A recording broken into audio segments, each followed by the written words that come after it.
आवाज आ रही है सबको? चलो रिप्लाई करो बेटा फटाफट। ठीक है। सो बच्चों, कल हमने एक नया चैप्टर स्टार्ट किया था, लेकिन कुछ टेक्निकल एरर्स थे बीच में। हमने 2 बार कल लेक्चर की लिंक आपको दी थी, दोनों बार कुछ एरर्स थे, इस वजह से हमने वो लेक्चर बीच में ही टर्मिनेट किया था। तो वही आज हम कंटिन्यू करते हैं बेटा। We are going to start a new chapter, and the title of our chapter is cell cycle and cell division। ठीक है बेटा, तो ये पार्ट आज हम डिस्कस करने वाले हैं, सेल साइकिल और सेल डिवीजन। तो ये सेल साइकिल का जो एस्पेक्ट है, ये मेनली आज हमें डिस्कस करना है। सेल डिवीजन तो बाद में देखेंगे। तो सेल डिवीजन किसी भी लिविंग ऑर्गेनिज्म की जो ग्रोथ होती है, जो उसकी डेवलपमेंट होगी, उसके लिए सेल डिवीजन एक मैंडेटरी प्रोसेस है। सेल डिवीजन के 2 टाइप्स होते हैं, एक माइटोसिस और एक मियोसिस। दोनों टाइप्स हमें इस चैप्टर में इन डिटेल पढ़ना है उनके बारे। लेकिन उसके भी पहले हमें आज सेल साइकिल के बारे में पढ़ना है। We have to discuss about the cell cycle. तो बेटा, ये जो सेल साइकिल है, इसमें कौन कौन सी फेजेस होती है? कोई भी लिविंग ऑर्गेनिज्म, उसकी जो सेल साइकिल है, that cell cycle is further divided into 2 sub phases. उसमें पहली जो फेज है बेटा, वो है इंटरफेज, है ना। And then second one is what we called an M phase. ये होती है बेटा 2 फेजेस। अब इनमें से जो इंटरफेज है और एम फेज है, जिनको पहले तो अपन साइक्लिक फॉर्म में रिप्रेजेंट करते हैं, ठीक है ना। सो सपोज यहां पे मैंने ये साइकिल निकाली,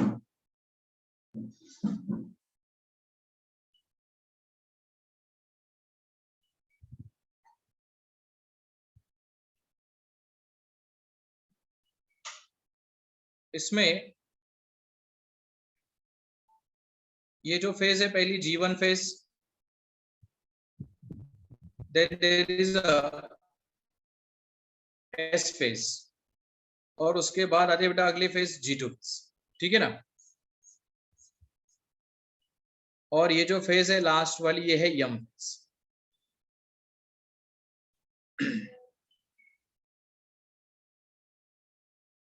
ये जो इवेंट है पूरा, ये यहां से ये यम फेज का पार्ट है।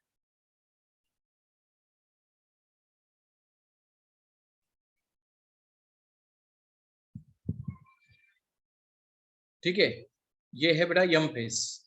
जो ब्लू कलर में मैंने रिप्रेजेंट किया वो है यम फेज। आज हम यम नहीं, उसके पहले जो इंटरफेज है उसके बारे में डिस्कस करते। सो जो इंटरफेज है, इस इंटरफेज में 3 सब फेजेस आ गए, that is G1 phase, S phase और G2 फेज। अब इनके बारे में discuss. So this interface is further subdivided into 3 subphases.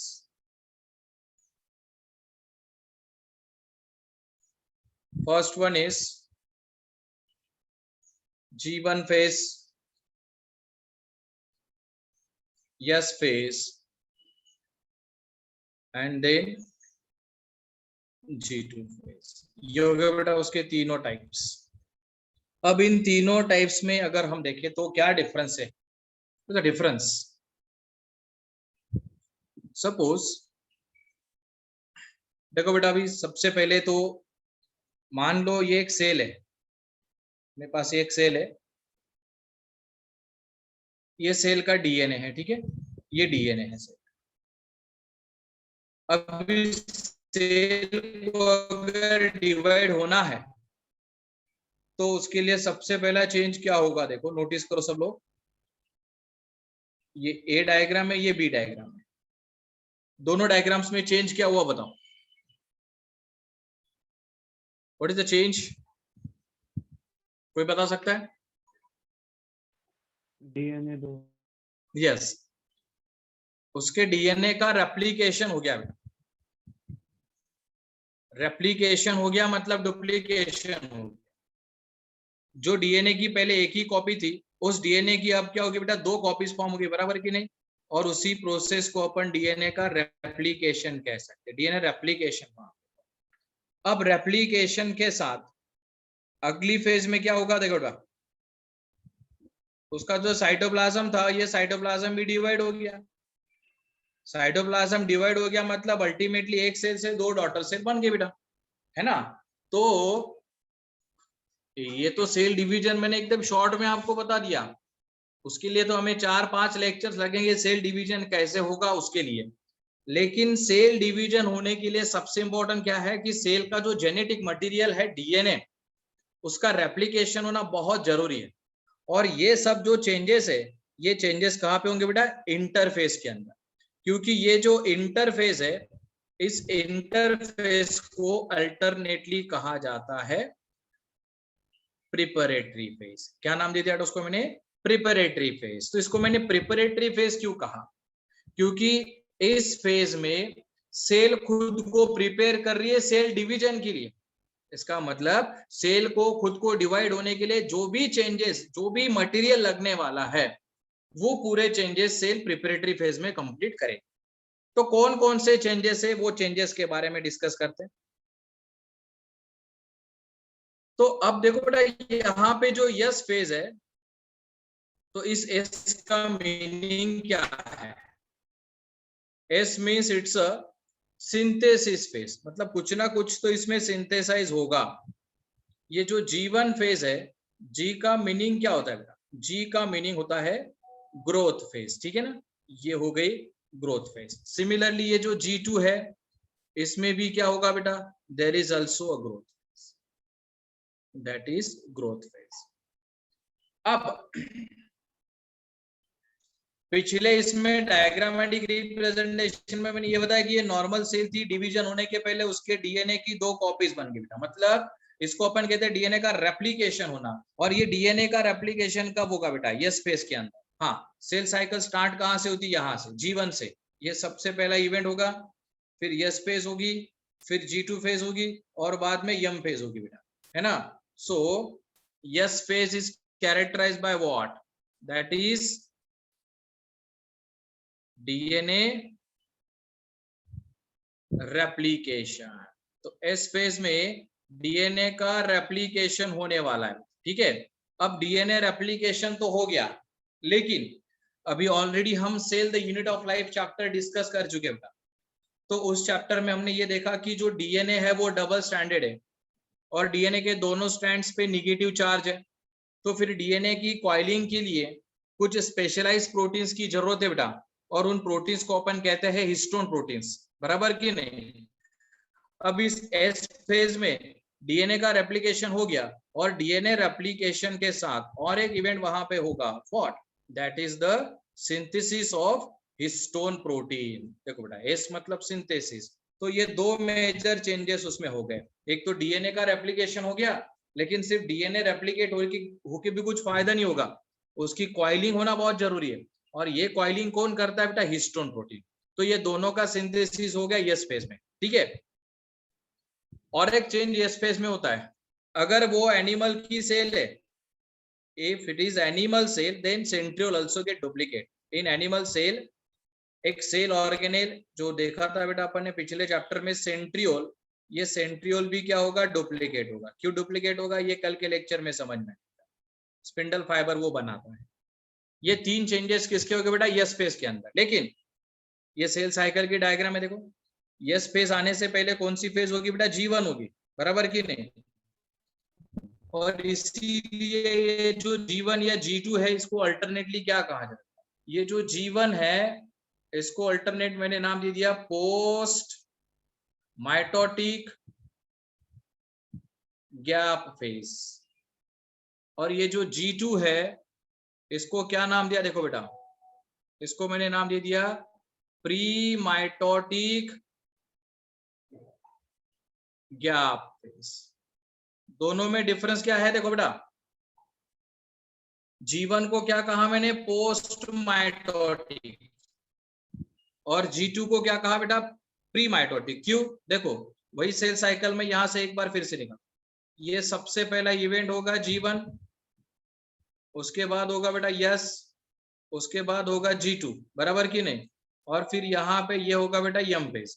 अब एक्चुअल डिवीजन यम फेज में होने वाला है, तो यम फेज के बाद G1 आएगी बेटा, है ना, तो यम के बाद वो आती है, इसलिए मैंने उसको पोस्ट माइटोटिक फेज कहा।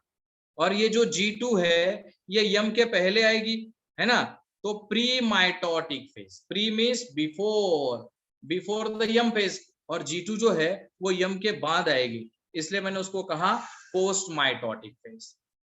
यहां तक समझ में आया सबको, बोलो फटाफट। Yes yes sir. ओके चलो आगे प्रोसीड करते फिर।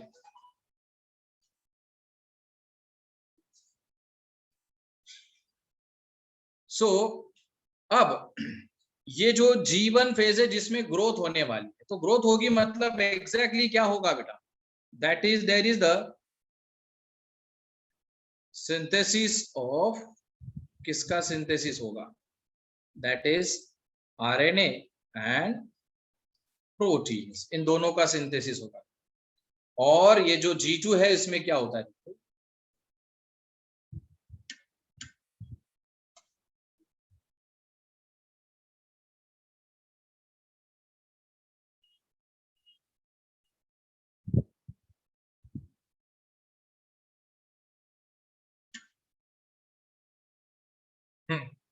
G2 फेज में भी क्या होता है बेटा, इन G2 phase also there is the synthesis of, इसमें भी क्या होगा बेटा, ग्रोथ होगा, मतलब ग्रोथ होने के लिए RNA और प्रोटीन का सिंथेसिस होना बहुत जरूरी है, ठीक है। अब आगे बताओ, ये G1 यस G2, इसमें से G1 और G2 में तो मैंने कॉमन पॉइंट लिख दिया बेटा कि RNA और प्रोटीन का सिंथेसिस होगा। अब मैं आपको एक जनरल क्वेश्चन पूछता हूं बेटा, ठीक है, मेरे क्वेश्चन की तरफ ध्यान दो सब लोग। ये सेल साइकिल है, सेल साइकिल स्टार्ट कहां से होगी बेटा, G1 से, यस फेज है, G2 फेज है, ये यम तो भूल जाओ, यम तक, अब यम के बारे में अभी तक कुछ बताया नहीं मैंने। डीएनए का रेप्लिकेशन कौन सी फेज में होने वाला है, G1 यस या G2 में से डीएनए का रेप्लिकेशन कब होगा बताओ,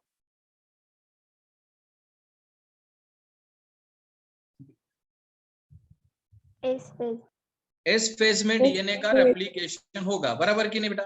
अब मैं क्वेश्चन आपको पूछता हूं, सेल साइकिल कहां से स्टार्ट होगी, G1 से या G2 से, G1 G1 से स्टार्ट होगी। दूसरा क्वेश्चन मेरा ये है बेटा, अगर देखो, क्योंकि इस पे बहुत सारे स्टूडेंट कंफ्यूज हो जाते हैं, क्योंकि देखो अभी हमें एनसीईआरटी में यही लाइन दी है कि ये G1 में आरएनए और प्रोटीन का सिंथेसिस होगा और G2 में आरएनए और प्रोटीन का सिंथेसिस होगा, लेकिन एक पॉइंट जो इनको डिस्टिंग्विश करता है बेटा, स्पेशल प्रोटीन कौन सा। अगर मैं क्वेश्चन ये पूछता हूं आपको, in which phase of the cell cycle proteins required for DNA replication will get synthesized, DNA replication के लिए जो प्रोटीन्स लगने वाले हैं वो प्रोटीन कौन सी फेज में सिंथेसाइज होंगे, तो वो प्रोटीन ऑप्शन में दे दो बेटा, G1 and yes and G2, G1 and G2 या ओनली G1, बताओ। G1 प्रणव का आंसर है G1, श्रद्धा का आंसर है G1, और बाकी लोग G1। तो डीएनए रेप्लिकेशन के लिए जो प्रोटीन्स की जरूरत है वो G1 में ही बनेंगे बेटा, क्यों, प्रिपरेशन है ना। अभी कुछ लोग अगर कहेंगे कि सर यस पेज में, यस पेज में, भाई यस पेज में तो एक्चुअल रेप्लिकेशन होने वाला है, लेकिन उस रेप्लिकेशन के लिए जो एंजाइम्स, जो प्रोटीन्स लगेंगे वो G1 के अंदर बनेंगे बेटा। तो इसीलिए एक पॉइंट डाल के हम G1 को और G2 को थोड़ा डिस्टिंग्विश कर सकते हैं बेटा। जैसे कि देखो पॉइंट मैं वहां पे भी लिखता हूं,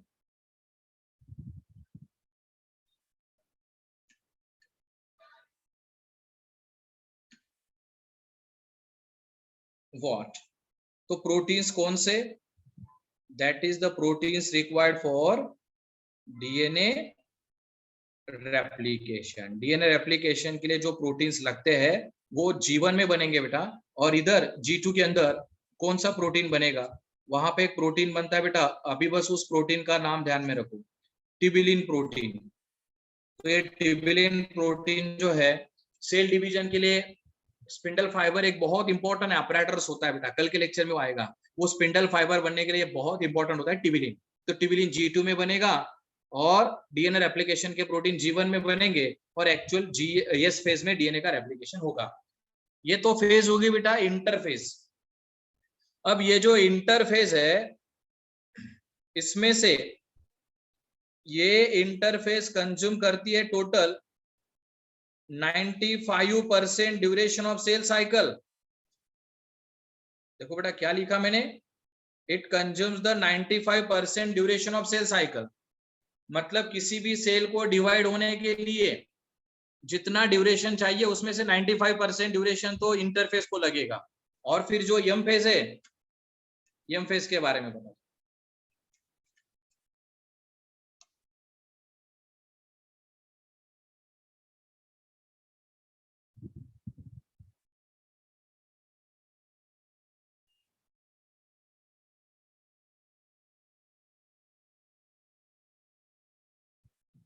हाँ अब देखो बेटा, ये जो यम फेज है, इस यम फेज को कितना टाइम लगेगा बेटा, सिर्फ 5%। Okay, it takes only 5% duration, मतलब बहुत कम समय उसको लगता है। तो इस यम फेज के अंदर दो फेजेस रहेंगे। वैसे ये फेजेस इन डिटेल हमें कल के लेक्चर में आएगी। एक है बेटा उसमें से कैरियोकाइनेसिस, है ना, और दूसरी मेथड है उसमें साइटोकाइनेसिस। काइनेसिस का मीनिंग है बेटा डिवीजन। ओके, कैरियोकाइनेसिस मतलब न्यूक्लियस का डिवीजन होगा, साइटोकाइनेसिस मतलब साइटोप्लाज्म का डिवीजन। तो ये दो प्रोसेस है यम फेज के अंदर, वो कल आएंगे आप। अभी आप एक काम करो बेटा, अभी जो करंट स्लाइड आपको दिख रही है ये सब नोट कर लिया आपने, यस और नो? यस सब लोग अभी इसी वक्त ये पॉइंट्स नोट करने बेटा। बाकी लोग रिकॉर्डेड लेक्चर की वेट करते फिर बाद में पॉइंट नोट करते। अभी नोट कर लो बेटा, ठीक है। और ये वाला ये लिख लिया आपने सबने, यस और नो? अभी जो करंट स्लाइड, हाँ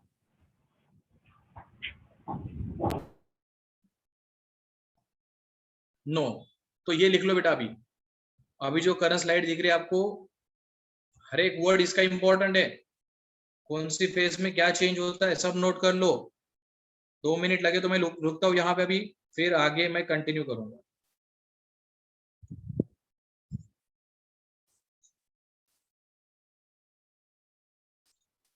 जैसे लिखना हो जाए आप लोगों का डी टेक्स्ट कर दो, फिर आगे देखो।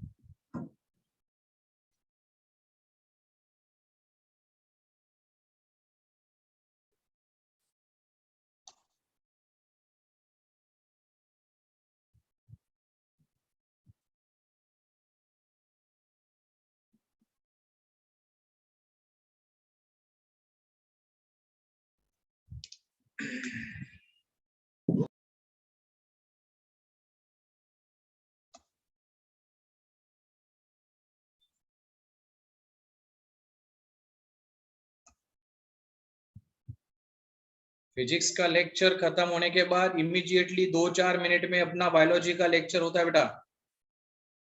बाकी लोग अभी 2 मिनट पहले ज्वाइन हुए, मतलब 20 मिनट के बाद ज्वाइन किया आप लोग। विपुल का क्वेश्चन है माइटोटिक गैप फेज, G1 और G2 जो है ना, इन्हीं को गैप फेज कहा जाता है विपुल। जो G1 और G2 है ना, उसी को गैप फेज कहा जाता है। क्लियर है?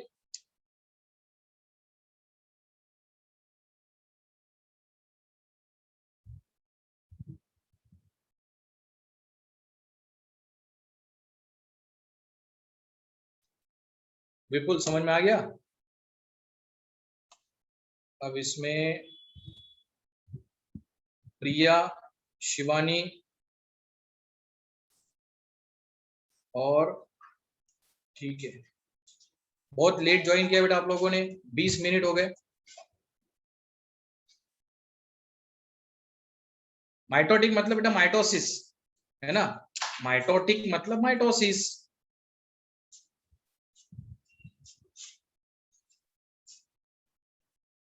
माइटोसिस के बाद जो होगा तो उसको माइटोटिक कहा जाता है। विपुल समझ में आ गया?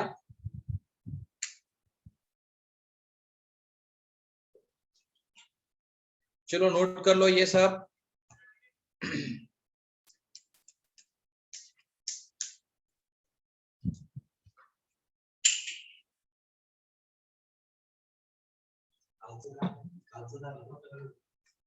ब्लर होता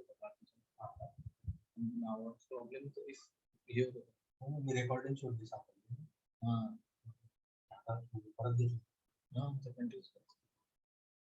चलो हो गया बेटा।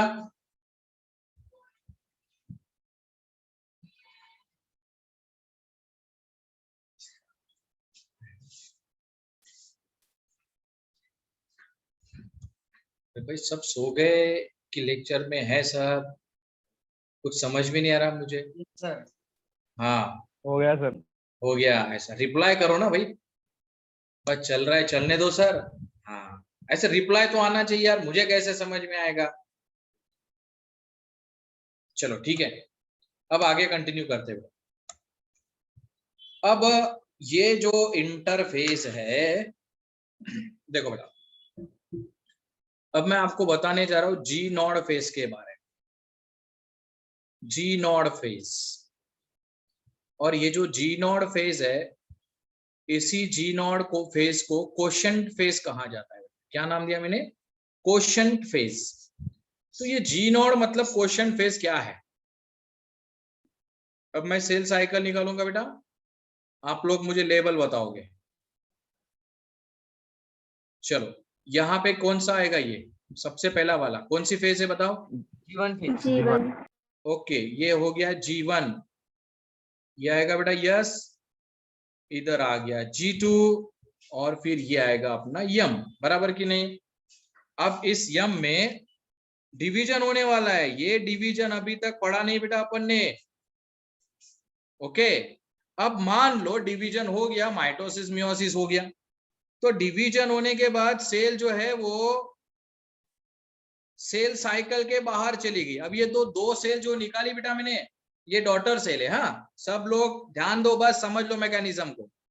सेल डिवाइड होने के बाद सेल साइकिल के बाहर चली जाती बेटा, और सेल साइकिल के बाहर वो जो फेज है ना, उसको जी नॉड फेज कहा जाता है। इसका मतलब ये जी नॉड फेज सेल साइकिल का पार्ट नहीं है बेटा, ठीक है? तो फिर अभी कुछ लोगों को ये सवाल आएगा कि सर ये जी नॉड फेज में क्यों गई? कोई भी सेल डिवाइड होने के बाद जो जी नॉड फेज में जाती है, हाँ ऐसा नहीं कि वो जी नॉड में चलेगी मतलब परमानेंटली वहीं पे रहेगी। अब एक जनरल एग्जांपल बता दो बेटा, अगर सपोज मेरी ये जो स्किन सेल है, अभी इसको डिवीजन की जरूरत नहीं है, इसको डिवीजन की जरूरत नहीं है, मतलब अभी ये जो मेरी स्किन की सभी सेल है ये जी नॉड फेज में है। जी नॉड ये ऐसी फेज है, ये फेज में सेल्स मेटाबॉलिकली एक्टिव होती है, लेकिन जब तक उनको सिग्नल नहीं मिलता तब तक वो डिवाइड नहीं होती। एक बार फिर से बता दो बेटा, cells in G naught phase are metabolically active but they are unable to proliferate until they receive the signal. जब तक उनको सिग्नल नहीं मिलता तब तक वो डिवाइड नहीं होगी। हाँ अगर सपोज मेरी स्किन को इंजरी होगी तो मतलब वो डैमेज होगी सेल्स, तो उसको रिपेयरिंग के लिए फिर से नई सेल्स की जरूरत है, तो वो G1 की जो जी नॉड की जो सेल्स है बेटा, वो फिर से G1 के अंदर आ सकती है। तो जी नॉड की सेल को फिर से G1 में लाने के लिए एक सिग्नल वहां पे होता है, और उस प्रोटीन का नाम है बेटा CDK नाम का। ये CDK नाम का जो प्रोटीन है, इसका एक ही काम है बेटा, वो सेल जो जी नॉड में है जब उसकी जरूरत होगी उसको G1 में लाना। फिर अगर सेल G1 में आ गई तो क्या होगा बेटा, A1 से यस में जाएगी, यस में डीएनए का रेप्लिकेशन होगा, हिस्टोन प्रोटीन बन जाएगा, फिर सेल G2 में जाएगी और आरएनए प्रोटीन बन जाएंगे, फिर बाद में एम फेज से डिवीजन होगा। सेल डिवीजन होने के लिए सेल साइकिल में आना जरूरी है। तो ये सिग्नल कौन देता है बेटा?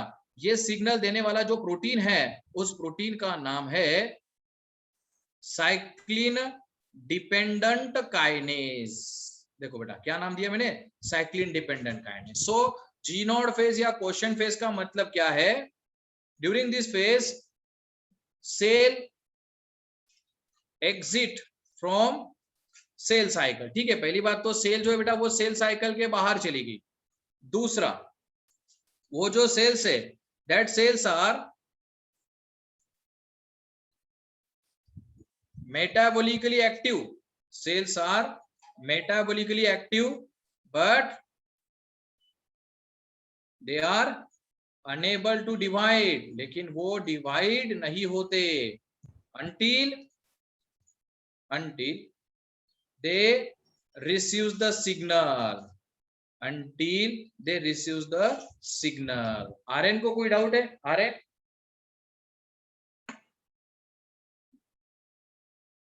ओके, जी नॉट फेज के बारे में समझ में आ गया सबको? चलो टेक्स्ट करो बेटा फटाफट। जी नॉट फेज क्या है, उसका सिग्निफिकेंस क्या है, समझ में आ गया कि नहीं?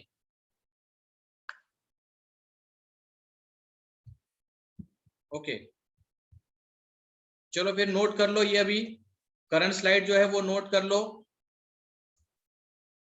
फिर आगे कंटिन्यू करता हूं।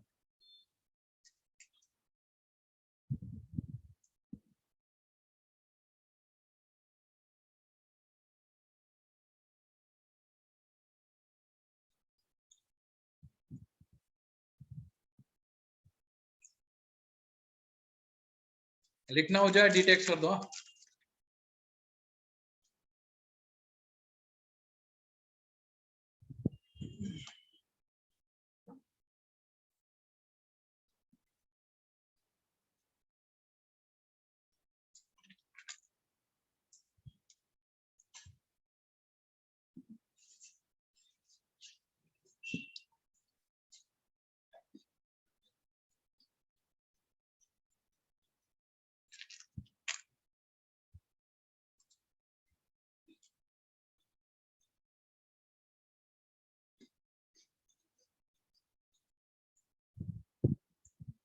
सर बोलो।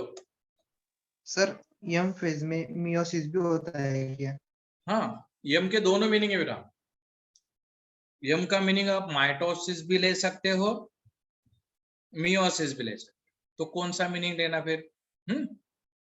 वो यम फेज जब मैं बताऊंगा माइटोसिस मियोसिस तो उस वक्त भी वो कंडीशन क्लियर होगी। ठीक है, तो यम में दोनों मीनिंग अपन ले सकते हैं, वो तो सेल पे डिपेंड। हाँ, कौन सी सेल में वो की क्या मीनिंग लेंगे वो अभी मैं बताऊंगा आपको। तो फिर माइटोटिक ये नाम भी इसीलिए लिया गया है क्या? हाँ, तो माइटोटिक जो है, अगर मोस्टली माइटोसिस होता है तो माइटोटिक है ना, अगर मियोसिस है तो उसको अपन मियोटिक कहेंगे। क्लियर विपुल? Yes sir. हाँ, अब दूसरी कंडीशन। अब ह्यूमन बॉडी के अंदर अगर हम देखें बेटा, तो देखो अगर स्किन में इंजरी होती है रिपेयर हो जाता है, इंटेस्टाइन की टिश्यू डैमेज होती है रिपेयर हो जाता है, लिवर में कहीं डैमेज होता है तो रिपेयर हो जाता है।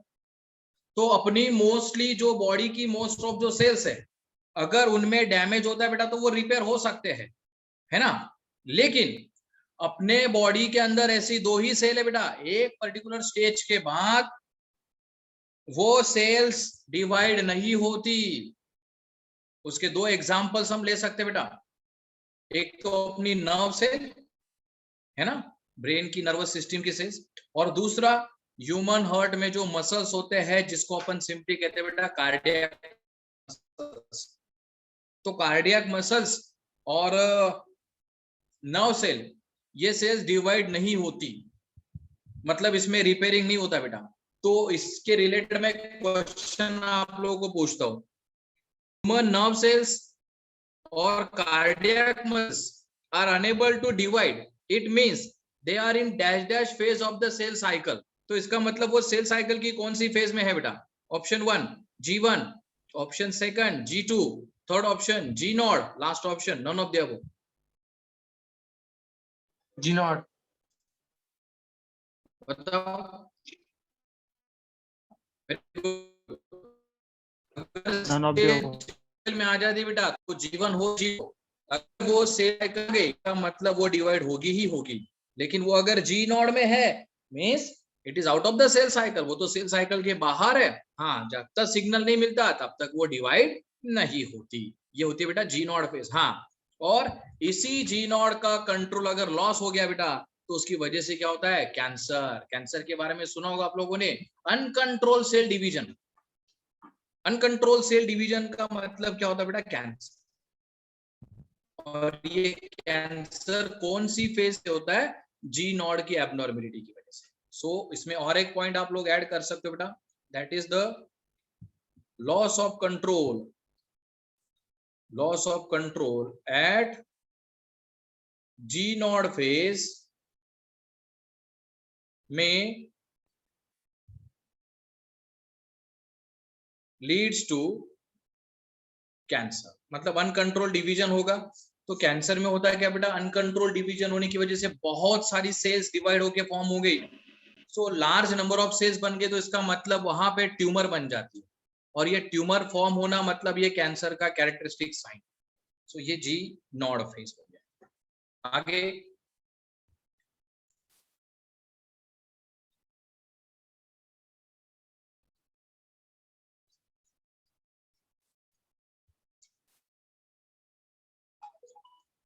अगली कंसेप्ट है बेटा जनरेशन टाइम।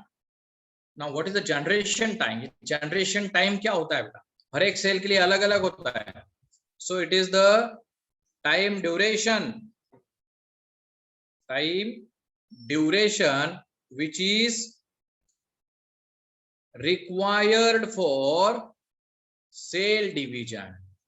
किसी भी सेल को डिवाइड होने के लिए जितना टाइम लगता है उस टाइम को अपन कहते हैं बेटा जनरेशन टाइम। और ये जनरेशन टाइम हर एक सेल में अलग अलग होता है बेटा। उसके दो एग्जांपल्स आपको दिए हैं। For example, in case of human cell generation time is 24 hours. इसका मतलब ह्यूमन के अगर हम एक सेल ले और उसको अगर डिवाइड करें बेटा तो 24 आवर्स के अंदर, मतलब 24 आवर्स के बाद एक सेल की दो सेल्स बनेंगी, तो मतलब वो अपना जनरेशन टाइम हो गया 24 आवर्स। दूसरा एग्जांपल हम वहां पे और एक ले सकते बेटा, और वो है ईस्ट का एग्जांपल आपको दिया है। ईस्ट, ईस्ट ये यूनिसेलर फंगस होता है और इसका जनरेशन टाइम होता है बेटा ओनली 90 मिनट्स, 90 मिनट्स। और इसमें से कितना भी देखो बेटा, अभी ये वाला कंसेप्ट और इसके पहले देखो मैंने आपको इंटरफेस में क्या बताया था कि ये जो इंटरफेस है इसको टोटल जनरेशन टाइम का 95% टाइम इसको लगता है बेटा। ये कंसेप्ट और ये जनरेशन टाइम मिला के एक बार क्वेश्चन क्या पूछा गया था, in human cell interphase last for, ऐसा एनसीईआरटी में दिया ही नहीं है कि इंटरफेस कितनी देर चलती है, लेकिन ये दोनों कंसेप्ट मिला के आपको वो आंसर बताना होगा। In human cell interphase last for, option दे दो बेटा मैं आपको, 24 आवर्स, 23 आवर्स, 15 आवर्स, 10 आवर्स। क्या लगता है आंसर? 23 आवर्स। ओके, प्रणव का आंसर है 23 आवर्स। बाकी लोगों को क्या लगता है? वैष्णवी, विपुल, युगंधरा, श्रुति, सिद्धि, स्नेहा, अबू खान 23, वैष्णवी, विपुल 23, करेक्ट है। तो टोटल जो जनरेशन टाइम है बेटा 24 आवर्स, तो उसमें से 95% मतलब ऑलमोस्ट 23 आवर्स तो हो ही गया, बराबर कि नहीं? तो वो 23 आवर्स का इंटरफेस होगा, तो फिर 1 आवर में वो यम फेज होगी। फिर यम फेज में भी 4 फेजेस आती है बेटा, प्रोफेज, मेटाफेज, एनाफेज, टीलोफेज, तो वो भी देखेंगे अपन आगे कंटिन्यू। अब दो टाइप के डिवीजन है बेटा, एक तो माइटोसिस और दूसरा मियोसिस। दोनों में डिफरेंस, हाँ अब ये समझ लो बेटा कि माइटोसिस कब होगा और मियोसिस कब होगा, किस टाइप की सेल में माइटोसिस होगी, किस टाइप की सेल में मियोसिस होगी। तो जो माइटोसिस है, ये माइटोसिस कौन से सेल्स में होता है बेटा, mitosis occurs in the somatic cells, और इसी को अपन कहते हैं बेटा बॉडी सेल्स, है ना। सोमैटिक सेल्स या बॉडी सेल्स के अंदर माइटोसिस होगा। तो सोमैटिक सेल मतलब अपनी skin cell, hair cell, liver cell, ये सब क्या बेटा अपनी सोमैटिक सेल है, और उसके अंदर माइटोसिस होता है। तो फिर ये सोमैटिक सेल्स जो है, ये मोस्ट ऑफ द केसेस में क्या होती है बेटा, डिप्लॉयड। तो डिप्लॉयड को अपन रिप्रेजेंट करते हैं एज अ 2n। 2n का मीनिंग क्या होता है बेटा, 2 सेट्स ऑफ क्रोमोसोम, क्रोमोसोम के 2 सेट है। और सोमैटिक सेल्स रेयरली हैप्लॉइड भी हो सकती है। तो सोमैटिक सेल हैप्लॉइड है मतलब सिंगल सेट ऑफ क्रोमोसोम, ये देखो। तो इसका मतलब अगर आपको क्वेश्चन पूछा जाता है mitosis mostly occurs in option diploid cell, haploid cell, both of the above, none of the above, बताओ।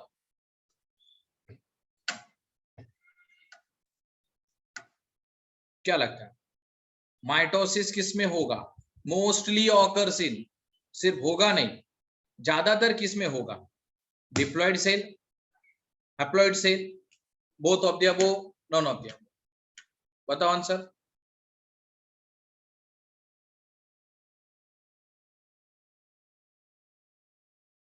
यस, श्रद्धा और अबू वैष्णवी का आंसर है diploid. Yes, most of the cases में वो डिप्लॉइड में ही होगी बेटा। हाँ, रेयर केस में वो हैप्लॉइड में हो सकती है, ठीक है ना। और जो मियोसिस है, मियोसिस ये सिर्फ और सिर्फ कौन सी सेल्स में होगा, meiosis occurs in germ cell, और उसी जर्म सेल को अपन कह सकते हैं बेटा सेक्स सेल्स।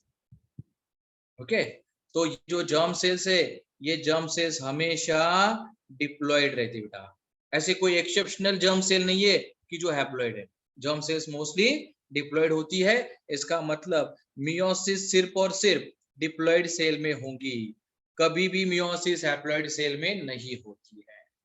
तो ये तो आपको समझ में आ गया अभी कि माइटोसिस दोनों सेल्स में हो सकता है, लेकिन मियोसिस सिर्फ और सिर्फ डिप्लॉइड सेल में होगा, ठीक है।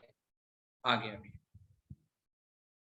तो अब हम डिस्कस करेंगे बेटा माइटोसिस के बारे में। बस उसका कुछ इंट्रोडक्टरी कंसेप्ट में बताता हूँ, फिर इन डिटेल मैकेनिज्म कल के लेक्चर।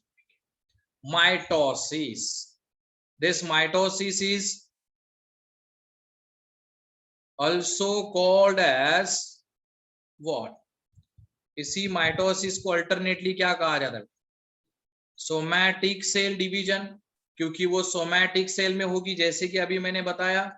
या फिर उसी का अल्टरनेट नेम क्या है, उसी का अल्टरनेट नेम है बेटा इक्वेशनल डिवीजन, बराबर कि नहीं, इक्वेशनल डिवीजन। देन ये जो माइटोसिस है, इक्वेशनल डिवीजन क्यों कहा, इसका रीजन मैंने कल भी बताया था बेटा, एक बार फिर से बता दो, ध्यान दो। अब ये सेल है जिसका डिवीजन होने वाला है, उस सेल को सपोज मैंने कह दिया बेटा पेरेंट सेल, और वो जो पेरेंट सेल है मान लो उसमें क्रोमोसोम 46 है, उसका डिवीजन होगा, और डिवीजन होने के बाद 2 डॉटर सेल्स उसमें बनेंगी बेटा, और दोनों डॉटर सेल्स में क्रोमोसोम का नंबर 46 ही रहेगा, 46। तो भाई ये जो माइटोसिस है, इस माइटोसिस को फिर क्या नाम दे दिया, इक्वेशनल डिवीजन। क्यों, chromosome number is equal in parent as well as in daughter cell, that is the equational division. तो ये जो माइटोसिस है, that mitosis was discovered by, तो ये किसने डिस्कवर्ड की थी, 2 अलग अलग साइंटिस्ट है, दोनों ने अलग अलग सेल्स में वो प्रोसेस स्टडी की थी। उसमें से सबसे पहले है वॉल्टर फ्लेमिंग, जिन्होंने माइटोसिस प्रोसेस डिस्कवर्ड की थी बेटा एनिमल सेल के अंदर, और सबसे पहले तो एनिमल सेल में ही माइटोसिस स्टडी हुई थी। और दूसरे साइंटिस्ट थे स्ट्रॉसबर्गर। इन्होंने माइटोसिस को स्टडी किया था प्लांट सेल के, इन द प्लांट सेल। चलो ये पॉइंट्स नोट कर लो बेटा सब लोग पहले।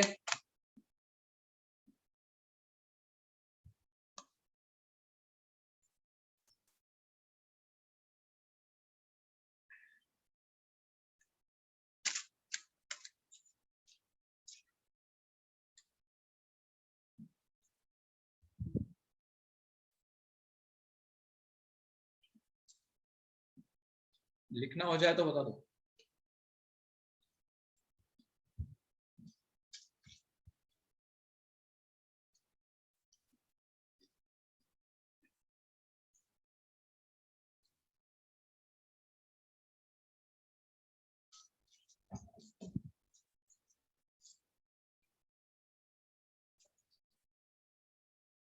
ठीक है बेटा, तो यहाँ पे रुकते अपन। अभी आपका मैथ्स का लेक्चर होगा, बाकी माइटोसिस कल कंटिन्यू करेंगे। Bye sir.